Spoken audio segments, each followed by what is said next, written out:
Hi hello नमस्ते।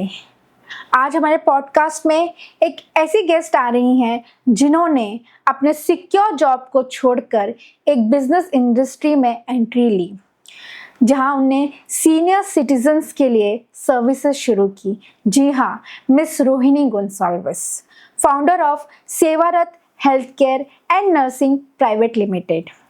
आज हम जानेंगे कि उनकी क्या क्या सर्विसेज हैं।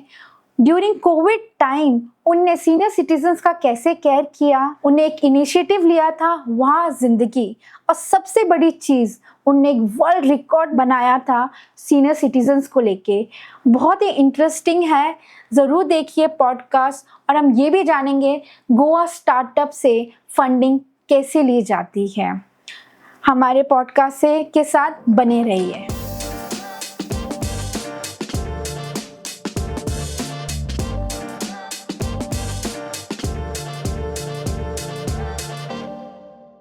Welcome to our show Rohini. Thank you so much Gargi. हम सबसे पहले से शुरुआत करते हैं। कहाँ आपका जन्म हुआ, आपका बचपन कहाँ पे रहा, एजुकेशन।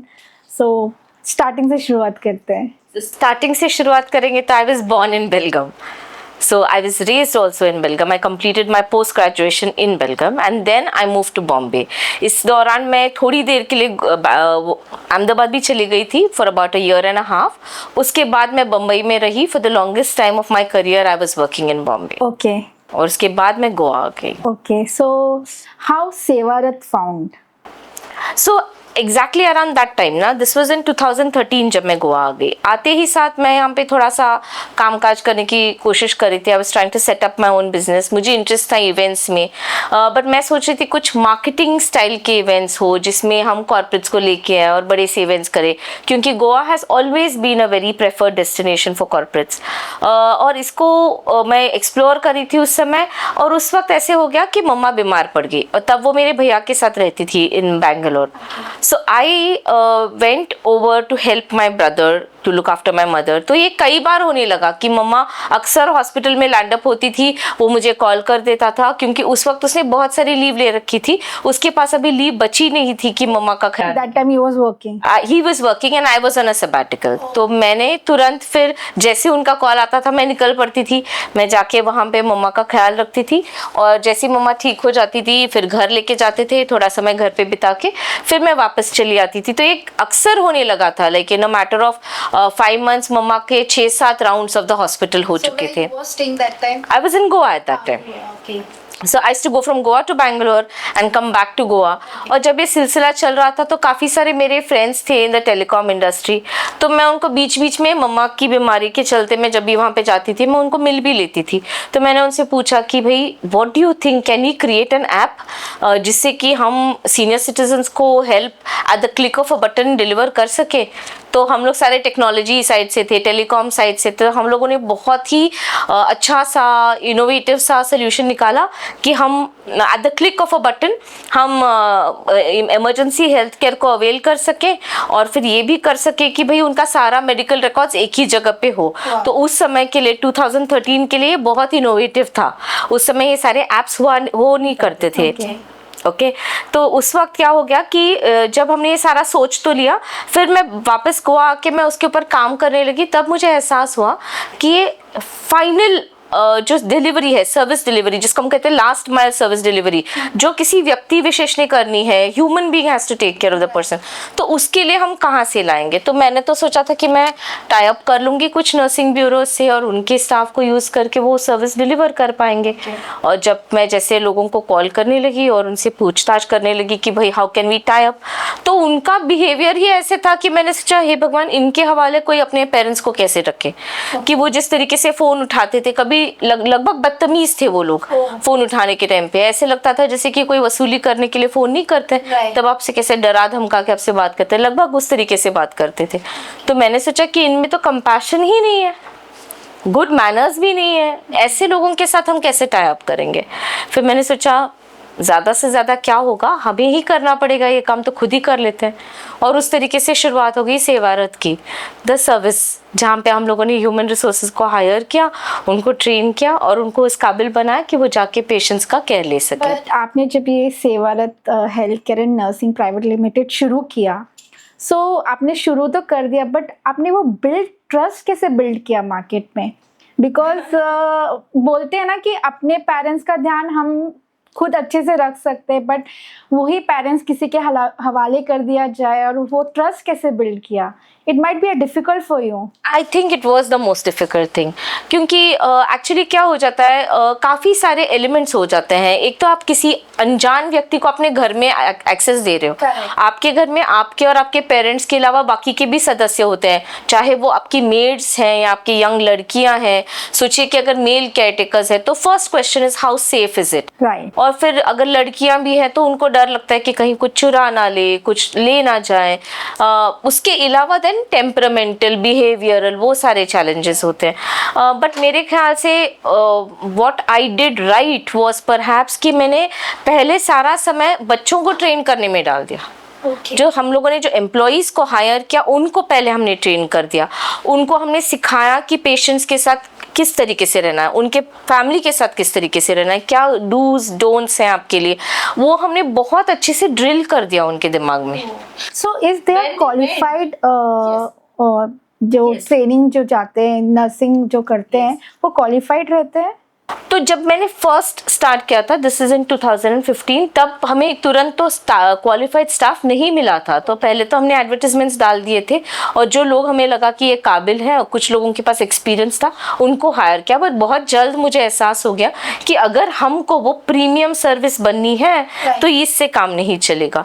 तो I think after 3 months immediately we realise, and then I stopped having people वो नॉट क्वालिफाइड। उसके बाद हमने सिर्फ इंस्टीट्यूट्स में जाके वहाँ से इस कैंडिडेट्स को रिक्रूट किया कैंपस रिक्रूटमेंट के तौर पे, और उनको लाके हमने फिर एम्प्लॉय किया। So I think your mom was the reason जहां आप इवेंट का सोच रहे थे, and you land up to a great service to serve the senior citizen. That's absolutely right. So, like, how you have a good relationship with your employees, क्योंकि it might be difficult, वो आपके सामने कुछ और तरीके से treat कर रहे हैं, and when they are on field, they might be treating some other way. So how you keep a track?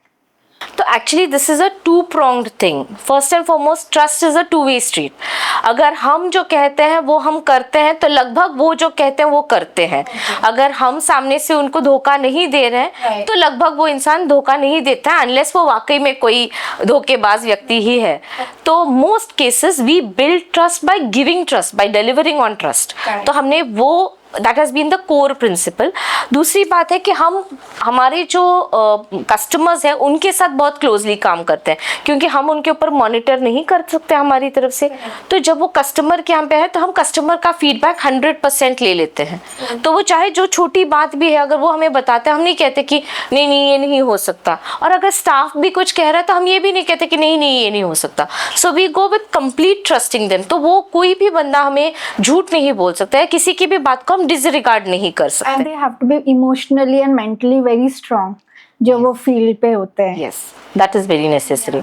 So आपने जो बिजनेस जो शुरू किया केयर गिविंग का, सो केयर गिविंग में ट्रस्ट बिल्ड करना काफ़ी डिफिकल्ट हो जाता है।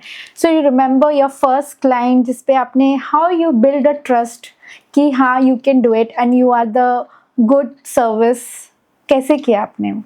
This is a very interesting question Gargi. जो फर्स्ट हमारी कस्टमर थी, उनके पति बीमार थे, काफ़ी सीरियस थे, और वहाँ पे जब मैंने हमारा फर्स्ट केयरटेकर को जब मैंने भेजा तो मुझे याद है कि वो लड़का पहले तो ना बहुत ही अच्छा लड़का था। वो काफ़ी समय तक before when we launch the service, लगभग 1-1.5 महीने तक मैंने उनको लगातार हर बार वो ऑफिस आते थे, मैं उनको ट्रेन कर रही थी। तो एक रिश्ता सा बन गया था, आप इंसान को जान परत लेते हो तब तक। और ऐसे हो गया कि जैसे हमने उनको सर्विस पे डाल दिया तो उनके घर में एक न्यू फिनोमिनन हो गया ना, क्योंकि एक नया बंदा आ गया वहाँ पे, ऑलरेडी उनके घर पे 2 मेड्स थी और उनको ऐसे लग रहा था कि क्यों किसी तीसरे व्यक्ति को क्यों रखा है जिसको वो पैसे पे कर रहे हैं, तो उनको अपने रास्ते से इसको हटाना था कांटे की तरह। तो उन्होंने क्या कर दिया, उन्होंने बहुत शातिर तरीके से उन्होंने उसके ऊपर एक्विजिशन कर ली कि वो मतलब एक सीनियर मेड जो थी, उन्होंने कहा कि मैंने नोटिस किया कि वो जूनियर मेड को घूरता रहता है हमेशा। तो जो लेडी ऑफ द हाउस थी उन्होंने मुझे कॉल किया और उन्होंने कहा Rohini, I don't think it makes sense to have a male caretaker because this boy is continuously staring at my young maid. तो एक्चुअली क्या हुआ था कि ये लड़का जब हमारे पास आया था उसके साथ उसके 4 फ्रेंड्स थी, सारी लड़कियां थी। So I know the way he behaves with those 4 girls, very very dignified, very very respectful. तो ये प्रैक्टिकली नामुमकिन सा लग रहा था मुझे कि वो बंदा उस लड़की को घूरे। तो मैंने उनको कहा, ma'am can you please give it one chance and observe what is happening, and if you finally say that it is true we will consider it the truth. तो उन्होंने जब देखा तो उन्होंने देखा कि ये लड़का तो लड़की की तरफ देखता भी नहीं है, उससे बात भी नहीं करता। तो उन्होंने तुरंत समझ लिया कि बात क्या हो रही है। तो उन्होंने कहा no no this is absolutely unfounded, don't worry at all, in fact that boy is extremely well behaved. तो जैसे ही वो हो गया उन्होंने तुरंत ही, वो एक बहुत ही well connected well network lady थी, उनका चर्च में भी बहुत ज़्यादा सोशल वर्क करती थी वो, उसके बाद उन्होंने हमको बहुत सारे रेफरेंस देने लगी।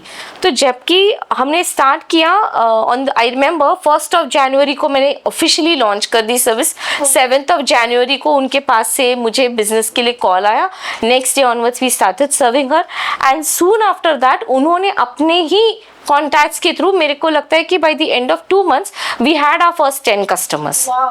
Yes, so it was word of mouth. या बट इसमें एक बात ये हो जाती है कि it's very difficult of safety of your employees, your staff, when they are going someone's house or a hospital. So how do you take care about?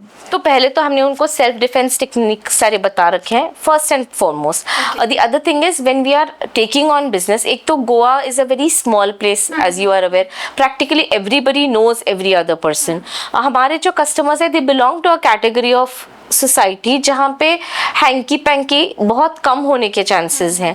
Other than that ऐसा भी हो सकता है कि उनके यहाँ पे उनके एम्प्लॉय में बहुत सारे लोग होते हैं, उनके पास ड्राइवर्स हैं, गार्डनर्स हैं, बाकी के वर्कर्स हैं, कभी कभी बाहर से वर्कर्स आते जाते रहते हैं, रिश्तेदार आते जाते रहते हैं। तो उस तरीके से रिस्क काफ़ी था, but we have been a very cautious in the way we choose our customers and too we have been blessed, God has been kind कि आज तक ऐसा कोई हादसा हुआ नहीं है हमारे साथ। Touch wood. So what is the module of your business? How it works for the people? So मैंने नोटिस किया कि सबसे बड़ी दिक्कत तब आती है ना जब हमारे यहाँ पे सडनली द पर्सन, अपने पेरेंट्स जो है सडनली बीमार हो जाता है। Correct. उस समय हम चाहते हैं कि हमारे पास qualified, reliable, soft spoken, well behaved बंदा या बंदी हमें मिल जाए। अगर उस पैनिक सिचुएशन में हम ढूंढने निकलते, एक तो हमारे पास उस वक्त माइंड शेयर नहीं होता कि हम जाके ढूंढें, उस वक्त हमारे पास रिसोर्सेज नहीं होते, और वही दिक्कत का काम है जब हम सबसे ज़्यादा वल्नरेबल होते हैं और कोई ना कोई धोखा या हमारे साथ कुछ हो सकता है इंस्टेंस। तो in order to control this हमने सोचा कि let's not have this transactional thing कि जब आपको ज़रूरत पड़े तब आप कॉल कर सकते हो, फिर जो होगा वो आपको मिलेगा, ऐसा नहीं है। हमने वो एनुअल मेंबरशिप के तौर पे ले लिया। तो हमारे सारे कस्टमर्स एक एनुअल मेंबरशिप लेते हैं, उसके लिए वो मेंबरशिप फी पे करते हैं। तो उससे उनको 2 चीज़ें हो जाती हैं। एक तो हमें पता है कि हमने कमिटमेंट कर रखी है इतने लोगों को कि हम उनका ख्याल रखेंगे। ऐसा तो नहीं है कि हमारे पास दुनिया भर का मैन पावर है और जब भी जो भी आएगा हम उनका कर लेंगे, नहीं।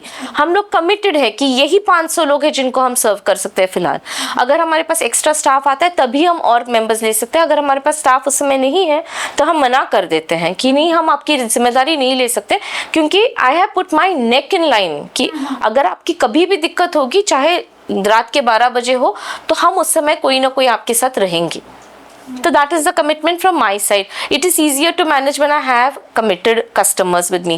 उनके लिए क्या है, एक बार उन्होंने मेंबरशिप ले ली फिर वो निश्चिंत होकर रह सकते हैं, क्योंकि जब भी उनके यहाँ पे कोई दिक्कत आए, भगवान ना करे, तो वो तुरंत मुझे कॉल करेंगे, तो हमारी तरफ से कोई ना कोई होगा।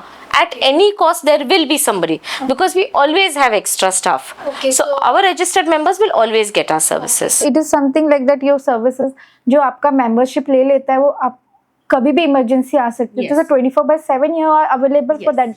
यस।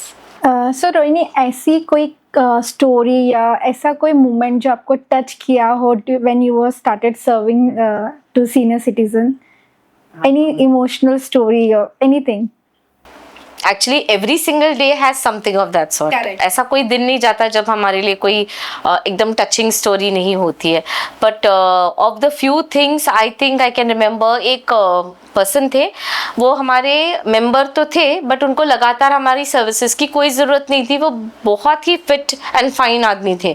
मैं अक्सर उनको मिलने जाया करती थी बिकॉज यू नो अगर उनके साथ सिर्फ जाके ऐसे बातचीत करके आ जाओ तो, और उनका कभी कभी बैंक का कुछ काम होता था तो उसमें भी हम उनकी मदद कर देते थे। एक दिन उन्होंने मुझे 8:30 बजे कॉल कर दिया और वो बहुत घबराए हुए थे। और गार्गी, जब एक व्यक्ति घबराया हुआ होता है ना, तो वो लिटरली उनकी आवाज़ में भी एक टाइप का शिवरिंग था, तो मुझे लग रहा था कि कोई बहुत मेजर बात है। तो उन्होंने मुझे कहा कि रोहिणी, मुझे लगता है मुझे कुछ हो रहा है। मैंने कहा what exactly is happening with you? तो बोले कि my feet have gone numb.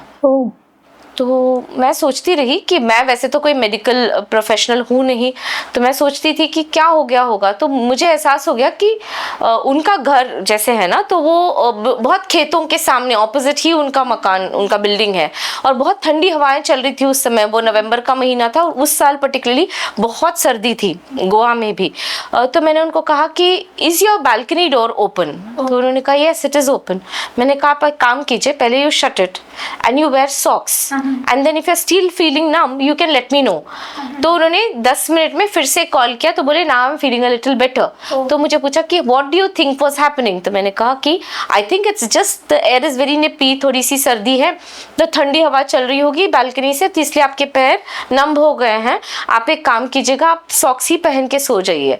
तो उन्होंने तो मान लिया, बट उन्होंने यू नो रात को सोने से पहले एक बार फिर से मुझे कॉल किया और that was the most touching thing. उन्होंने कहा I am calling you up now so that it is the last dialed number on my phone. If you get a call from me, please answer it in the night. तो मुझे realise हुआ कि कितना बेसहारा feel करता है एक व्यक्ति जब वो अकेले रह रहे हैं, उनकी फैमिली उनके साथ रह नहीं रही है, तो उनको बस एक आसरा चाहिए, एक दिलासा चाहिए कि भाई हमको जब अगर मजबूरी में कुछ हो गया तो हम कॉल कर सकते हैं, कोई है पर्टिकुलर पर्सन जो हमारा कॉल उठाएगा और हमारे लिए आके खड़ा होगा वहाँ पे। तो I think that showed me that I cannot take my life easy. I have to be the person who is assuring them of care whenever they need it. So it is something कि presence of mind, अगर आप over the phone भी हैं and आगे वाला, because वो आप पे पूरा ट्रस्ट करता है, उसे पता है कि मैंने एक फ़ोन किया कि आप हाजिर हो जाओगे, तो आपका presence of mind होना बहुत ज़रूरी है। It's really great। मतलब किसी को ये एक बोलते हैं ना कि एक सीनियर सिटीजन एक छोटे बच्चों की तरह ही होता है, कि जैसे छोटे बच्चों को हमें टाइम देना पड़ता है वैसे ही उन्हें टाइम देना पड़ता है। Absolutely. I think you are doing a great job. Thank you so much. I think हमारी फैमिली के लोगों को संभालना हमें डिफिकल्ट होता है, and God bless you are serving so many people. Thank you. So अभी your company has been started from 2015, and सबने कोविड फेस किया, जहाँ आपने भी फेस किया, and you was playing a major role. So how you deal with the Covid during that time? Covid was very difficult for us also. पहले तो हमें पता ही नहीं था कि अगले दिन क्या होने वाला, so every day there was so much of uncertainty around, and what we also saw was because we were a health care service provider, हमें काफ़ी सारे एक्सेस दिए गए थे सरकार की तरफ से। We could travel, like was able to serve all the customers that we were committed to serve. उसके अलावा भी कई सारे लोग हमें कॉल करने लगे थे because we were the only service provider, right? So they started calling us up. कुछ लोगों को सिर्फ ग्रॉसरीज डिलीवर करना था, कुछ लोगों को मेडिकल सप्लाईज की ज़रूरत होती थी, कुछ लोग ये पूछ रहे थे कि will you take care of us during Covid, will you take care of us if we get Covid. लोग हर तरीके के सवाल पूछते हुए हमें कॉल करते थे, and we were constantly assuring them कि we will take care of you. The good thing was, by God's grace, we had only one COVID case occurred, which also was a very minor case towards the fag end of COVID. जबकि हमारी एक customer थी, वो बाहर जाके वो खुद घूमना चाह रही थी, तो उनके साथ जो मेरी स्टाफ जो उनके साथ घूम रही थी उनको कोविड हो गया था, पेशेंट को नहीं हुआ था, बस मेरी लड़की को हो गया। तो उसको हमने आइसोलेट वगैरह कर लिया, तो वो समय हमारा बहुत ही सेफली कट गया, although we were able to serve a whole lot of people who were our customers and not even our customers originally. So COVID was a very so to say, very eventful time for us as an organization. Because I think आपके field के लोगों को ज़्यादा access था लोग तक पहुंचने के लिए, एंड दे वाज बिलीविंग, सो जहां आप हेल्थ केयर कर रहे थे वहीं उनके नेसेसरी चीज़ों को भी हेल्प कर रहे थे. सो आई बिलीव कि when we start running a business, employees play a major role. Yes. Because if वो नहीं होते तो शायद we have not able to do that. So what about after COVID? You have started one initiative called वाह जिंदगी. What is that? सो वाह जिंदगी was a very interesting thing. जब कोविड के समय पे क्या हो गया कि जो लोग देखिए यहाँ पे गोवा में एक तरीके की चहल पहल होती है, लोग एक दूसरे को मिलने जाते हैं, आते जाते कुछ दे जाते हैं, कुछ ले जाते हैं. अब क्या हो गया था, कोविड की वजह से आइसोलेशन के नाम पे, सोशल डिस्टेंसिंग के नाम पे एल्डरली पीपल वो कम्प्लीटली निग्लेक्टेड. कि कोई उनको जाके मिल भी नहीं रहा था. नहीं ये तो बुजुर्ग है, वो ससेप्टेबल है, उनको मिलने से उनको रिस्क होगा, हम बाहर घूम रहे थे, हम नहीं जाएंगे. तो फैमिली वाले भी उनको विजिट करना छोड़ दिया, आजू बाजू वालों ने तो और दूर दराज के लोगों ने तो देखना ही छोड़ दिया. तो मुझे लगा कि there has to be something, you know. तो people started becoming very isolated और एक शेल में चले गए. तो एक May it was May of 2022 शायद. तो तब ऐसे हो गया था कि you know we start noticing कि एल्डरली पीपल के लिए कुछ करना चाहिए. तो मैंने जाके सारी पंचायतों को लिखा और वहाँ पे जितने भी एल्डरली पीपल थे उनको इकट्ठा कर लिया. हमने कभी कभी पंचायत के हॉल में या किसी मंदिर के हॉल में, कभी कभी किसी पैरिश के हॉल में हमने उनको बुलाया. सो वी सेड वाह जिंदगी is one day of celebration. तो वो लोग आते थे, तो वो पहली बार उनको कुछ मौका मिला था, तो सब लोग ऐसे सोच के आए थे कि नहीं चलो अभी तो हमारे पास कुछ लेक्चर होगा तो हम जाके बैठ जाएंगे वहाँ पे. तो उनको हमने बस बोला था कि it's going to be a 10 to 4 programme. तो वो लोग आते रहे. Then when they would come very like ठीक है थक हार के जैसे आते हैं वैसे आते थे और मैं उनको बस ये कहती थी कि good morning, my name is Rohini and now we are going to have fun. और फिर जो फन शुरू होता था ये लोग इतना एंजॉय करते थे कि हमने बहुत सारे games, like so many games with some small gratification उनको हम देते थे. बट जो मज़ा लिया उन्होंने, it was so much fun. तो लगभग मैं कई बार किस्सा बोलती हूँ कि जब वो शुरुआत में आते थे तो उनकी एनर्जी लेवल्स यहाँ पे होती थी, मेरी एनर्जी लेवल्स यहाँ पे, तो मैं ऐसे बहुत जोश में रहती थी. लंच टाइम तक उनकी और मेरी एनर्जी लेवल थे, उसके बाद मैं ऐसे जा रही तो वो तो ऐसे कि अगर मैं उनको बोलूँ कि 3 बज रहा है अभी आप चलो पैकअप करते हैं, थोड़ा ठंडे वाले games, you know cooling down games रखेंगे. तो वो लोग बोलते थे why you are having these boring games, can we not run, can we not dance, can we not have more games. तो एक आध बार तो ऐसे हो गया मुझे जाके नए गेम्स ढूंढ के उनको बोले okay now let's play this game. तो उतनी ज्यादा एनर्जी थी उनमें. सो वाह जिंदगी was a total celebration of the lives of the elderly, जहाँ पे उनको हमने एक पल के लिए भी एहसास नहीं दिलाया कि आप एल्डरली हो भैया. एंड वो अगर उनको मौका मिल भी जाए तो I think they enjoy totally ते नहीं, एंड वो देखते भी नहीं कि लोग क्या सोचेंगे, जस्ट मुझे मौका मिला है, जस्ट एंजॉय. बस उनको जीना है, उनको बस जीने दो भाई साहब ऐसे. I think you are doing a great job. So I got to know that you have done Goa startup से भी आपने फंडिंग दिया. So how it was?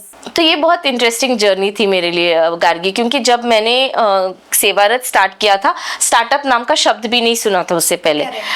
तो इट वाज जस्ट इंसिडेंटल. मैं समझ ही नहीं पा रही थी कि भैया हमको कैसे लोगों तक अपनी बात पहुंचानी है, सेवारत क्या काम करता है, कैसे पता करें. तो I had also signed up with GCC. अब ये एक सिलसिला है of events which will be very fascinating for you to know. आपने देखा होगा कि Goa chamber of commerce and industries का विमेंस विंग है. वो लोग हर साल एक फेस्टिवल करते हैं, एक एग्जीबिशन करते हैं जिसका नाम होता है अस्तूरी. तो मैंने जाके उसमें पार्टिसिपेट किया. अब अस्तूरी में क्या होता है कि वो एग्जीबिशन है फॉर विमेन एंटरप्रेन्योर्स. तो वो लोग कई बार अपने अपने प्रोडक्ट्स लाके वहाँ पे डिस्प्ले करते हैं. बहुत सारे लोग आते हैं उसमें उनको पेट्रोनाइज करने के लिए. तो मुझे तो पता भी नहीं था कि मैं क्या लगाऊं वहाँ पे, मैं किसको खड़ा करूं. तो मैंने क्या सोचा, पहले दिन तो ऐसे मैं गई खाली स्टोर पे, हमने बस कुछ बैनर्स लगा दिए थे, कोई आ भी नहीं रहा था. फिर मैंने एक व्हीलचेयर लाके, एक कमोड लाके रख दिया. कुछ लोग आके पूछ के चले जाते थे कि ये बेचने के लिए क्या. मैं कहती थी नहीं we are a service provider, we just want to talk about it. At that time a few people who ended up becoming very close associates. उनमें से एक थे जो CEO थे ऑफ अ इंक्यूबेशन सेंटर. तो उन्होंने आके मुझसे बात की, उन्होंने बोला this is very interesting, why don't you come and meet me, this is my card. तो आई ग्रैब्ड इट और मैंने कहा कि चलो जाके एक बार उनको मिल के देखते हैं। जब मैं उनको मिलने गई तो उन्होंने कहा कि ये है, there is a competition called Kaun Banega Udyogpati. ये सीबा करके जो है, centre for incubation and business acceleration, तो उन्होंने वो ऑर्गेनाइज किया था।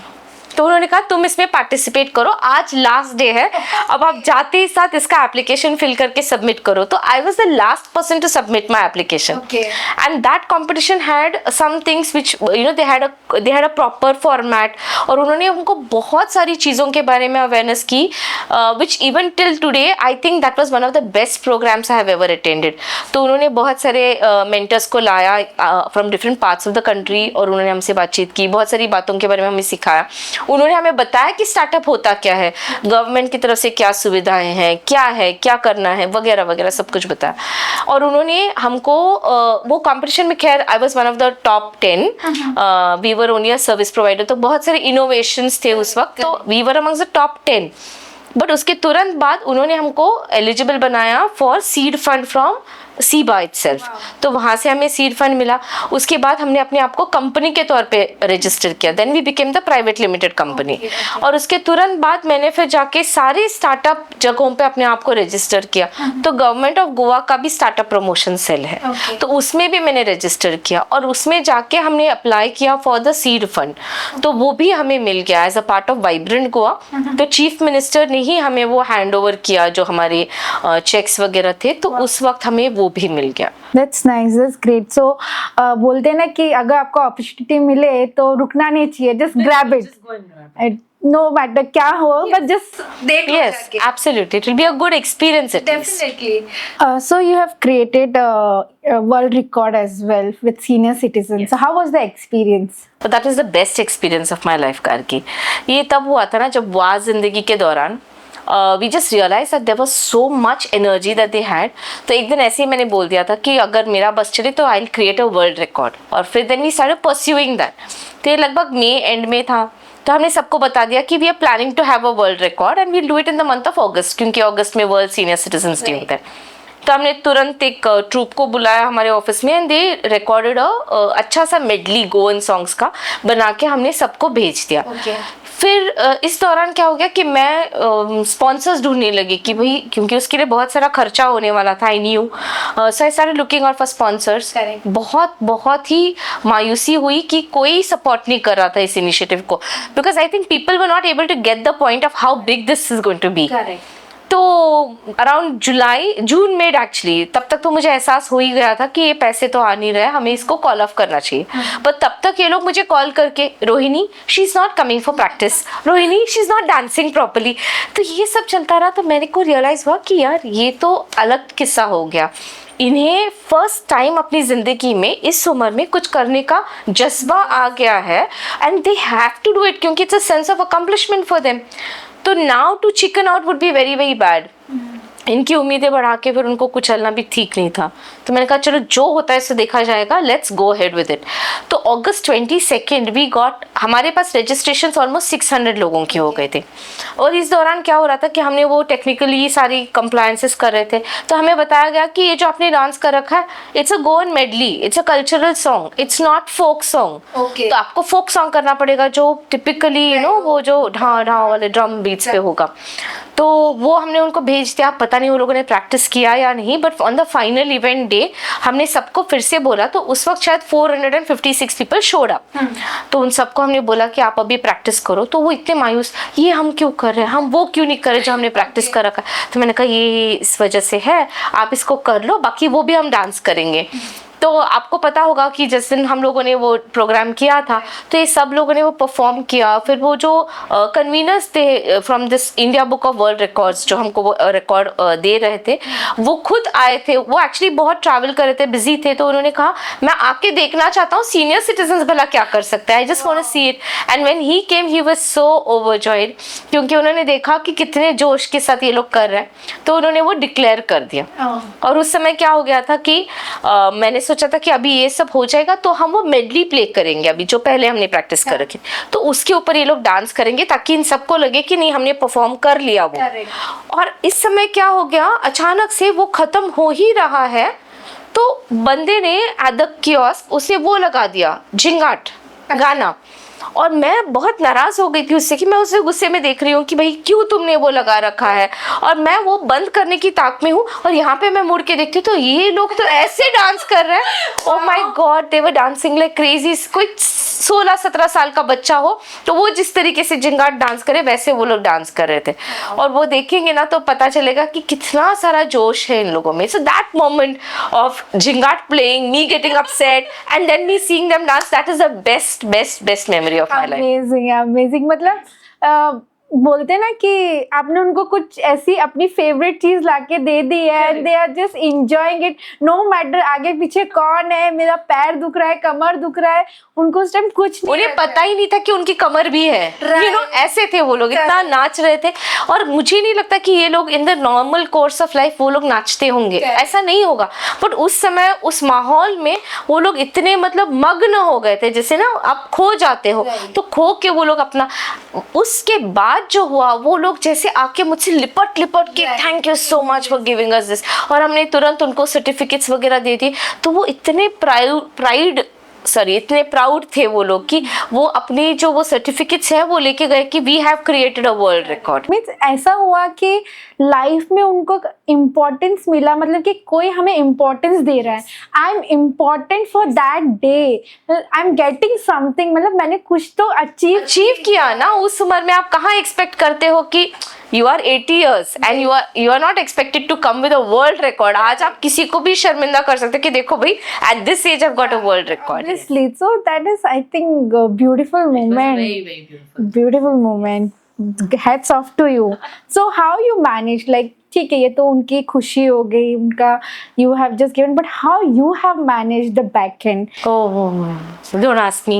It was the most difficult time of my life after that। Event हो गया, सब हो गया, बट यू नो कि you have to bear entire expense and now how was your situation? Oh, it was the most miserable time of my life।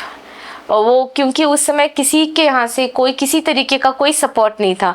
तो गार्गी क्या होता है ना कि लोग, बहुत सारे लोग ना बहुत सारी अच्छी बातें कहते हैं और वो बहुत ऐसे दिखाते हैं जैसे कि वो हमें बहुत सपोर्ट करना चाहते हैं। इनफैक्ट आप जैसे मुझे बोलते हो you are doing a great job, तो ये मैं इतनी बार सुन चुकी हूँ, इतने लोगों से सुन चुकी हूँ कि लोग बहुत सारी बातें करते हैं कि हमें ये करना है बड़ों के लिए, हमें वो करना है बुजुर्गों के लिए, हमको ये बांधना है, ये इवेंट करना, you know, but then in reality when they got the opportunity to do it, and these were not people who did not trust me, these were people who trusted me, right। they believed in what I was doing, they believed in the cause, so credibility की कोई problem नहीं थी वहाँ पे। But कहीं पे मुझे लगता है कि बहुत प्लास्टिक होता है जो सेंटिमेंट वो एक्सप्रेस करते हैं, इट इज़ नॉट जेन्युइन। तो वो लोगों ने क्या किया, कह तो दिया कि हम सपोर्ट करना चाहते हैं, बट इन रियलिटी जब उनके पास मौका आया तो किसी ने सपोर्ट नहीं किया। तो ये हमारी ऑर्गेनाइजेशन के थ्रू ही हमको वो फंड्स अपोर्शन करने पड़े, इससे we went through a lot of financial crisis. इसके बाद बहुत सारे लर्निंग्स भी मिल गए कि लोगों की लिप सर्विस पे आपको विश्वास नहीं करना है। So those were life lessons for me which I have taken in my STRIDE. उसके अलावा फिर हमने एक और चीज़ कर ली, हमने एक ये बना दिया, एनजीओ बना दिया जिसका नाम है सेवारत फाउंडेशन। सो सेवारत foundation is the result of the world record. तो हमने अभी सोचा कि आइंदा से जब हम कोई इवेंट करेंगे तो we will have the funds to do it so that we can do it in its right spirit, and then we will do it through the foundation. तो हाल में भी हम लोग अक्सर इवेंट्स करते रहते हैं। Recently we had an event on the 22 of May, उसमें भी हमने जो किया वो सेवारत फाउंडेशन के थ्रू किया, जहाँ पे हमने वापस से लोगों को एंगेज किया, उनके साथ थोड़ा सा एंटरटेनमेंट किया, उनको योगा सिखाया ताकि वो घर पे बैठ के चेयर योगा कर सके, लाफ्टर योगा कर सके। तो उस तरीके का इनिशिएटिव्स भी हमने अभी करना शुरू कर दिया थ्रू सेवारत foundation. Wow, that's nice. So I remember I've heard one of your interview जहाँ पे आपने एक बोला कि one of your employee was with some of the senior citizen, and that senior citizen was always used to watch one movie again and again and again. That person used to enjoy. So what is that story? Because it's something it touched me. I don't know, but it's a very So see, senior citizens are essentially very lonely. Different people find different things to keep themselves engaged. तो ये lady थी who could not sleep through the night. Okay. तो वो wheel chair पे बैठी रहती थी सारी रात, ना कि बिस्तर में भी ऐसे लेटे लेटे सोती नहीं थी, वो लिटरली व्हील चेयर पे बैठ के बकायदा बड़ी स्क्रीन पे वो टीवी पे वो मूवीज देखती थी। वो उनकी सारी जवानी की फिल्में देखती थी और वो सारी मूवीज उन्होंने खुद 50 बार देख चुकी थी, बट फिर से वो देखती थी। और वो जिस तरीके से वो देखती थी ना, पता चलता था कि ये उनके लिए वो पहली बार ही देख रही लगभग। So she will watch it with that level of enthusiasm. Every single night she will watch a movie. अभी हम लोग उनको काफी महीनों तक, लगभग सालों तक हम उनका केयर ले रहे थे, तो वो मूवीज शायद मेरे स्टाफ ने भी बहुत बहुत बार देख चुके थे। तो ये जायज है, दे आर यंगस्टर्स, तो वो कितना देखेंगे ना, वो भी बोर हो जाते थे। तो वो कभी कभी बोलते थे मैम मूवीज तो देख ले हम भी, पर वो बहुत बोरिंग पुरानी मूवीज होती है। और वो अभी सोचिए she is in her 80s, she is late 80s। उनकी जवानी की मूवीज इनके लिए एक it was a generation away, to several generations away. तो उनके लिए they couldn't relate to those movies, और वो लगातार बैठ के वो मूवी एंजॉय करती थी और फिर पूछती थी देखा अभी उन्होंने ये कहा, ये देखा। तो वो एंगेजमेंट जो होना चाहिए था शायद मेरी तरफ से हो नहीं पा रहा था, मेरे स्टाफ की तरफ से हो नहीं पा रहा था। और वो एक रिग्रेट रहता है मेरे को हमेशा कि while we have great people who I hire, बहुत कंपैशनेट होते हैं, बट कहीं पे maybe at an intellectual level पे वो कस्टमर्स के साथ उस लेवल पे, क्योंकि उनकी उम्र इतनी ज़्यादा है, बच्चे इतने यंग हैं, तो उसमें कहीं ना कहीं इंटेलेक्चुअली इमोशनली कनेक्ट होना मुश्किल होता है, because of the age difference, because of the difference in the background that they come from. क्योंकि ये बच्चे काफ़ी ज़्यादा लोग नॉर्थ इंडिया से आते हैं, बहुत अलग बैकग्राउंड से आते हैं, सोशल इकोनॉमिकल बैकग्राउंड्स भी अलग होते हैं, तो वो शायद रिलेट नहीं कर पाते। बट इस फिल्म वाला instance is a very funny instance कि वो बार बार देखा देखा, और फिर ये बच्चे बड़े बोर हो जाते थे तब। That's true. But so in your service, जब आप senior citizens का care करते हैं, so you just give a oral medicines or you go ahead with the injections as well? So we have caretakers who are paramedics. तो वो लोग basic जैसे कि उनके वाइटल्स को ऑब्जर्व करना है, रिकॉर्ड करके रखना है, वो कर सकते हैं। जो ले पर्सन्स प्रोसीजर्स है, जैसे कि उनको इंसुलिन देना है, उनको नेबुलाइजेशन करना है, वो सारी चीज़ें वो करते हैं। वुंड्स होते हैं उनका ड्रेसिंग करना, वो भी कर सकते हैं। वो लोग उनको इंजेक्टेबल ड्रग्स नहीं दे सकते हैं, या और कोई अदर जैसे कि ब्लैडर वॉश करना है वो वगैरह वो नहीं कर सकते, उसके लिए क्वालिफाइड नर्सेज लगते हैं। तो हमारे पास नर्सेज भी हैं और caretakers भी है। Caretakers take care of everything except these intrusive procedures. Okay. So how you balance your business and your personal life together, as you handle both the things? So see, temperamentally I'm a person who's always alert. I'm always alert. I don't I can't rest easily. So एकदम always on the watch out. तो अगर कुछ होता है तो I know immediately what I'm supposed to do in case of a calamity, जैसे कि कोई emergency आ जाए, कोई भी किसी भी तरीके की ऐसी situation आ जाए जिसको handle करना है, I am at my best. Okay. I just know tick what has to be done. I know who has to do what. I can instruct people. I can make the right calls. वो सारी चीज़ें हो जाती हैं। अब रही बात my personal life, तो मेरे घर में भी एक एल्डरली पर्सन रहती हैं, तो उसकी वजह से आई एम ऑलवेज अलर्ट कि क्या होना चाहिए उनके साथ, किस तरीके का बर्ताव होना चाहिए, वो मेरे लिए कॉन्स्टेंट लर्निंग होता है। तो that is another thing which I have, and by God's grace, because of the flexibility of my work, I spend enough time with my mother and my business. So I can manage both of them. I have got a very good team, which helps me. Very, very good team. So I want to know, I want you to share some message to our young entrepreneurs. What do you like to say? To entrepreneurs, I think the only thing I want to say is keep going. It's never easy. It is always difficult. If you believe in what you have taken up, please don't give up, no matter how difficult it gets. That's the only thing. Resilience is the only thing that will take you ahead. So let's start rapid fire round. One word that describe your business journey. Crazy. Care का मतलब आपके लिए एक sentence में? Care is about dignity, about compassion, and about being there the way they want you to be there. एक common myth home care के बारे में जो आप थोड़ा चाहते हैं? तो लोगों को लगता है कि जब बुजुर्ग घर में है तो बहुत बड़ी परेशानी है। मैं उनको दावे के साथ कह सकती हूँ कि बुजुर्ग लोग किसी के लिए भी परेशानी नहीं है, थोड़ा सा सपोर्ट की ज़रूरत है। You need to create a support system around you and it is very easy to look after an elderly person and it's very very fulfilling to have an elderly person around. दिन का सबसे fulfilling moment. Okay, दिन का सबसे fulfilling moment मुझे लगता है कि मेरे लिए तब होता है जब पूरा दिन अच्छे से गया है और सारे मेरे कस्टमर, सारे पेशेंट्स ठीक हैं। There is nothing worse that has happened. Tea या कॉफी किसी सीनियर सिटीजन के साथ। कई सारे किस्से हैं where I would love to have tea and coffee with all of my customers with different stories और बहुत मजा आता है उनके साथ। एक इनिशियल स्किल जो हर केयर गिवर में होनी चाहिए। The ability to listen and observe people. कोई सीनियर सिटीजन जिन्होंने आपको इंस्पायर किया हो। मेरी मम्मा। ग्रेट। उनकी वजह से शुरू हुआ। Yes. एक बुक या मंत्रा जो आपको ग्राउंडेड रखता हो। बुक्स तो कई सारे हैं, बट वो चीज़ जैसे मैं, हमारा टैगलाइन भी है, not all of us can do great things but we can all do small things with great love. Mother Teresa का है, वो हमेशा मुझे इंस्पायर करता है क्योंकि हम बहुत सारी चीज़ें करना चाहते हैं और वो परफेक्टली करना चाहते हैं, बट उतना ही कर पाते हैं जितना मुमकिन है उस समय। तो that has been the most inspiring line for me. Thank you so much for coming to our show, Short Talks by Shawjini Stevens. Thank you so much for having me. It's been a delight to talk to you, Gargi. Thank you. Thank you for watching this episode. आप सबका बहुत बहुत शुक्रिया ये episode देखने के लिए, और हमें ज़रूर बताना आपको ये एपिसोड कैसा लगा, और हमें ये भी बताना कि आप नेक्स्ट पॉडकास्ट किस टॉपिक पे देखना चाहेंगे कमेंट करके।